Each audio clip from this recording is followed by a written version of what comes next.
almost 30 years, Rammstein have proven themselves as one of the most undeniable musical acts to come out of East Berlin, thanks to their innovative sound and provocative imagery that pushed boundaries and garnered them a reputation for being one of the most controversial bands in music. The six-piece band, consisting of vocalist Till Linderman, guitarist Richard Kruspe and Paul Landers, bassist Oliver Riedel, keyboardist Flake Lorenz, and drummer Christoph Schneider, have stuck together all these years. Their uncompromising music and spectacular live performances helped them explode out of their home country and attain a global following, despite their lyrics mostly being in German. They often butted heads with conservative media because of their imagery that bordered on the taboo. Still, Rammstein never folded, never bent to please everyone, and remained faithful to its music and its fan base. So how did Rammstein rise to become one of the most successful German bands in the world today? Stay tuned until the end, because we'll be discussing the story of Rammstein, from their humble beginnings to their rise to global popularity and the controversies they faced over the years.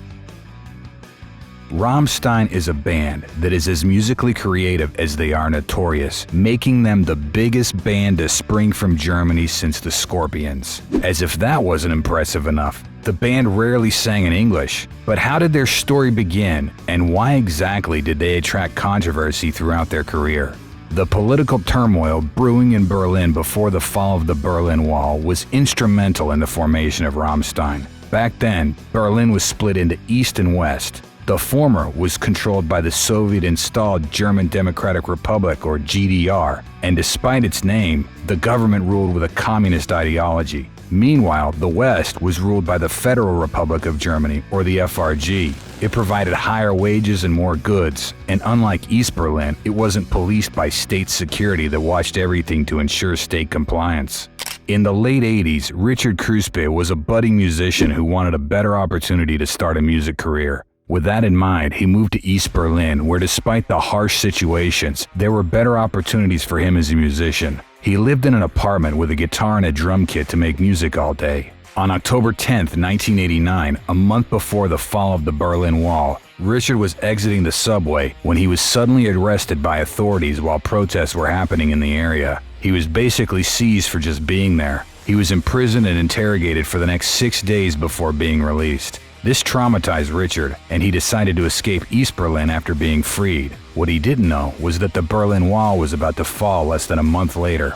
After the Berlin Wall fell, Richard moved back to his hometown of Schwerin. During this period, he bunked with Oliver Riedel and Christoph Schneider, who he later invited to join him for a new musical project. Around this time, he also met a basket weaver named Till Linderman, who played drums for a band. After hearing Till singing, Richard convinced him to be the vocalist for his new project. The four-piece joined a Battle of the Bands competition in 1994, where the prize was 1 week's worth of recording time in a professional studio. The band won the competition with a 4-track demo. Shortly after, the band recruited guitarist Paul Landers, who played in a punk band called Feeling B, and keyboardist Christian Flake Lorenz. The group named themselves Rammstein after the Rammstein airshow disaster in 1988, where 3 planes collided in the air, resulting in 70 fatalities among 300,000 spectators that day. In 1995, Rammstein signed with Motor Records and began working on their debut album. The resulting record, Herzeleid, was recorded in ABBA's Polar Studios in Stockholm and was released in September of that year.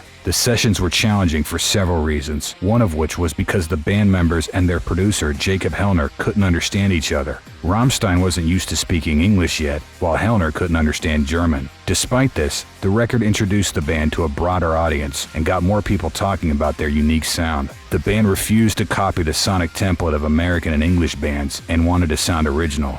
To do that, they infused their individual influences, which covered an eclectic range of genres such as heavy metal, classic rock, alternative, punk, and synth pop. Combining these genres and choosing to sing lyrics primarily in their native tongue gave Rammstein a distinctive sound. Soon the band played in places they'd never been before, such as Poland, the Czech Republic, and the UK. Aside from their music, their eye-grabbing imagery and over-the-top live performances that used elements such as pyrotechnics attracted much attention. In 1996, Rammstein made their English TV debut by performing on MTV. They also received significant popularity boosts outside of Germany when Nine Inch Nails' Trent Reznor picked their songs Heirate mich and Rammstein while working as the musical director for David Lynch's film Lost Highway.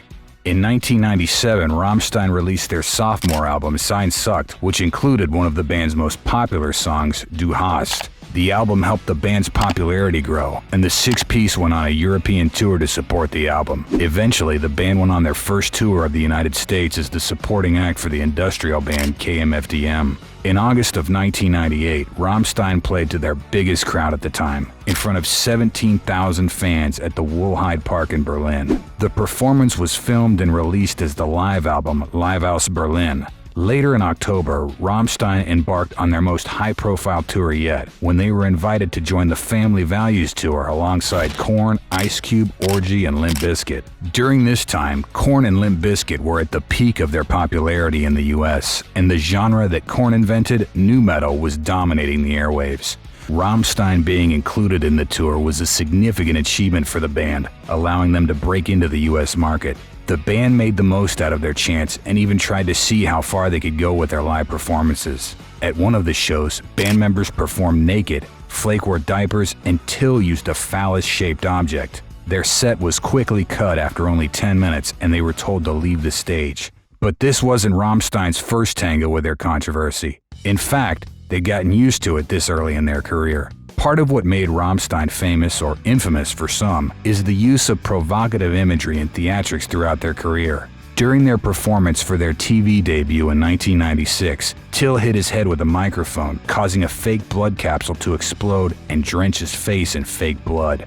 The visual proved too explicit for MTV's producers, who cut to a commercial break in the middle of the band's performance. Rammstein's frontman Till was known for using extreme outfits, outrageous theatrics, and over-the-top props, most notable of which is the use of pyrotechnics. It's a typical scene in Rammstein shows to see Till blowing giant flames and even performing while being lit on fire. At a concert in Berlin in 1996, pyrotechnics caused part of the stage decor to collapse. From then on, the band hired professionals to handle their pyro. Till even became a licensed pyrotechnician for that exact reason. While some people tend to think that Till's eccentric onstage antics are an artistic expression, the truth is that he's just a shy person. In an interview, he said he doesn't know what to do during parts of a song that doesn't require singing, so he had to figure something out to keep the audience engaged. Richard Kruspe also said the band's theatrics helped audiences enjoy their shows since most of them can't understand their German lyrics. Fans embraced the outrageousness of the band's live performances, but those who didn't understand them were left to come up with their own interpretations. Thus, the band gained a notorious reputation in the media and brushed elbows with censorship on more than one occasion. On their live album, Live aus Berlin, the band mimicked a sexual act during the song Buch dich. This got the live album an 18 certificate, and some pressings even omitted the song entirely. In 1999, the band pushed the envelope further at the Palladium in Massachusetts when Till and Flake simulated another sexual act on stage. It was deemed so offensive that the two were arrested for lewd and lascivious behavior. The band members were also labeled as nationalists and worse, neo-Nazis. This originated from the music video for their cover of Depeche Mode's song Stripped. The video featured clips from the 1938 film Olympia, which showed the 1936 Summer Olympics held in Berlin during the Nazi regime. The film's director, Leni Riefenstahl, was known for producing Nazi propaganda, leading Rammstein's critics to accuse them of promoting Nazi ideologies. The band sternly denied these accusations, explaining that the use of the Olympia footage was for its aesthetics and not its political agenda. The band released the songs Links 234 from their third album Mutter in 2001 as a response to the Nazi allegations. The term Links is German for left, and thus with the song, the band affirmed its leftist political stance. In 2009, the band's album Liebe ist für alle was listed in Germany's Federal Department for Media Harmful to Young Persons. This meant the album could only be sold in outlets that aren't accessible to minors, and only adults were permitted to buy it. A single from the album, Pussy, was controversial for its video that explicitly depicted sexual activities. The second single from the album, Ich tu diave, gained notoriety for its lyrics about sadomasochism. The band was once again targeted by critics for their Deutschland music video released in 2019.